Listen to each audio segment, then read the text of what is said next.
I get asked all the time how and why I got into the gasket business.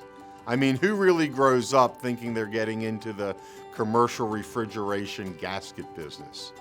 Well, in my case, it was 2010 and I was looking for a business that would allow me to leverage my sales and marketing skills and was not very burdensome from an operational or logistics standpoint. I established the following criteria I would consider in any business I would purchase.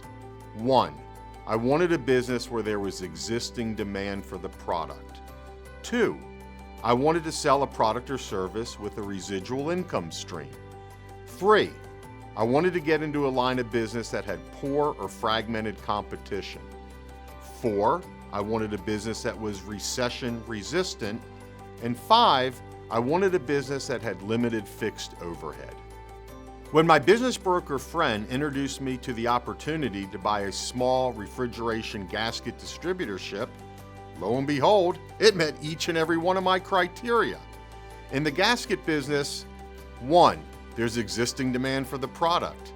You see restaurant operators and other operators of refrigeration equipment, people like supermarkets and convenience store operators, hotels, colleges, country clubs, school systems, nursing homes, hospitals, and hospitality venues, they all have refrigeration equipment, and they all face inspections from both government health inspectors and corporate inspectors.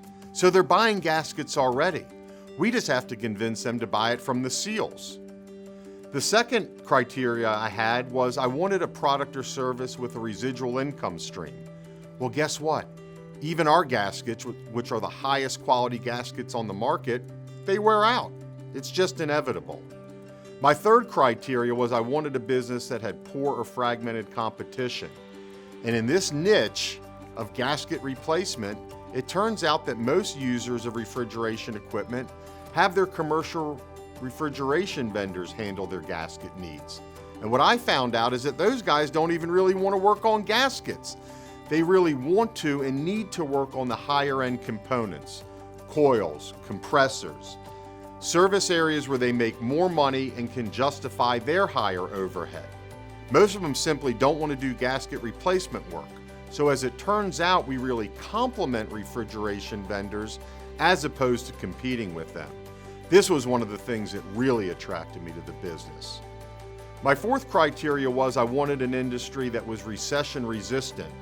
And while in a slower economy, demand for replacement gaskets might slow, it certainly won't vanish. My fifth criteria was limited fixed overhead. And what's great about the gasket business is you don't need any specialty equipment to do the installations. You can run the business out of any sort of vehicle, anything from a Prius to a pickup truck, and you don't need to rent any extra office or warehouse space. You simply receive product at your home, unbox it, put it in your own vehicle, and head out in the field to do your work. So when I saw that this little gasket distributorship met all my criteria, I really knew within minutes of hearing the owner's story that I'd be a great fit to buy and run his business. I bought it, and I've been growing it both organically and via acquisition ever since.